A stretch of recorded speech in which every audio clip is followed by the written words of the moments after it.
와튜브 이 시간에는 부동항이 없는 러시아를 살펴보겠습니다.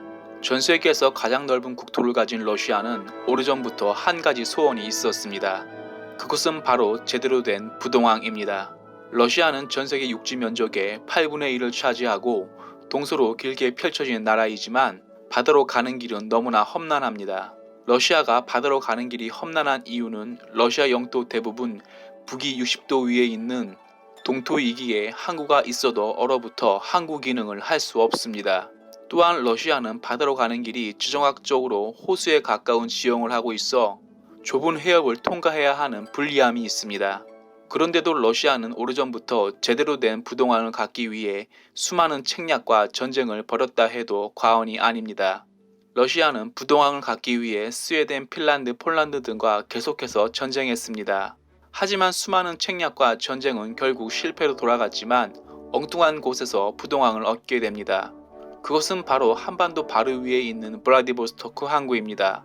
러시아는 1860년 베이징 조약 대가로 태평양으로 갈 수 있는 블라디보스토크 항구를 중국에서 할양받았습니다.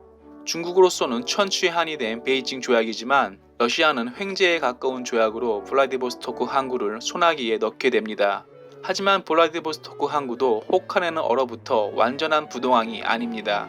블라디보스토크 항구는 쉐빙선이 있어야 하고 접안 과정에서 얼음이 있다면 작은 배가 큰 배를 끌고 가는 도선을 할 수 없기에 완전한 항구 역할을 할 수 없습니다.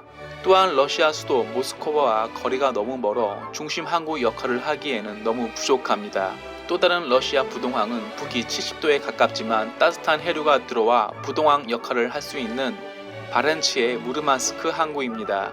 러시아는 1915년부터 무르만스크 항구를 건설했고 부동항 2기에 사람들이 몰려 도시를 건설했습니다. 러시아는 도시 건설뿐 아니라 군사적 요충지로 사용하기로 하고 북양 함대가 주둔하게 됩니다. 하지만 무르만스크 항구는 지뢰 같은 단점이 있습니다. 무르만스크 항구는 따뜻한 해류 영향으로 얼지 않지만 무르만스크 항구를 빠져나가면 기다리고 있는 마레츠에는 지금은 덜하지만 북해에서 오는 유빙이 지뢰 역할을 하여 항해를 방해하고 있습니다. 무르만스크 항구는 배가 나가려면 쉐빙선이 먼저 나가야 합니다. 이런 이유로 러시아는 레닌 쉐빙선이라는 세계 최초 원자력 쉐빙선을 무르만스크에 상주시켰습니다.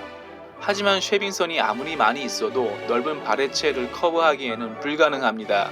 또 다른 부동항 상트페테르부르크는 지금의 러시아 수도 모스크바와 가깝고 1917년까지 러시아 수도였을 정도로 러시아에서 가장 중요한 항구입니다. 상트페테르부르크 항구는 큰 호수와 같은 발트해 안에 있는 항구로 만약 전쟁이 난다면 러시아 배가 출발할 수는 있어도 여러 나라에 둘러싸여 있어 발트해를 빠져나가기는 불가능합니다. 한마디로 상트페테르부르크 항구는 지정학적으로 다른 나라가 얼마든지 회방 놓을 수 있는 항구입니다. 마지막은 흑해 크림반도에 있는 세바스토폴 항구입니다. 우크라이나에서 러시아로 귀속된 크림반도는 주민 90%가 러시아 귀속을 원해 2014년 투표로 다시 러시아에 편입됐습니다. 크림반도는 러시아 최대 곡창지대이고 과거 소련 흑해 함대가 주둔했었습니다. 하지만 흑해는 지정학적으로 너무나 불리합니다. 흑해를 빠져나가려면 터키 수도 이스탄불을 끼고 있는 보스포루스 해협을 통과해야 하고 보스포루스 해협을 통과하면 라르마라 해가 기다리고 있고 라르마라 해를 통과하면 에게해가 기다리고 있고 에게해를 통과해 지중해에 간신히 도착해서 대서양에 나가려면 영국이 지키고 있는 지브롤터 해협을 통과해야 하고 태평양으로 나가려면 미군이 주둔하고 있는 사우디 옆 수에즈 운하를 반드시 통과해야 합니다.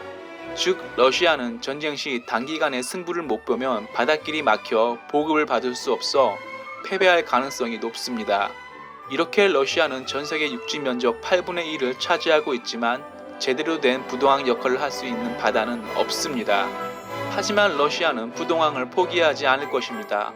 비록 러시아 수도와 거리가 멀지만 부동항이 있는 한국은 통일 이후 러시아와 국경선을 마주해야 하므로 경계를 늦추지 말아야 합니다. 과거 러시아는 제대로 된 부동항을 가지려고 러일 전쟁을 벌였다는 것을 잊지 말아야겠습니다. 와튜브 마치겠습니다. 유익했다면 구독, 좋아요, 알람 설정 부탁합니다.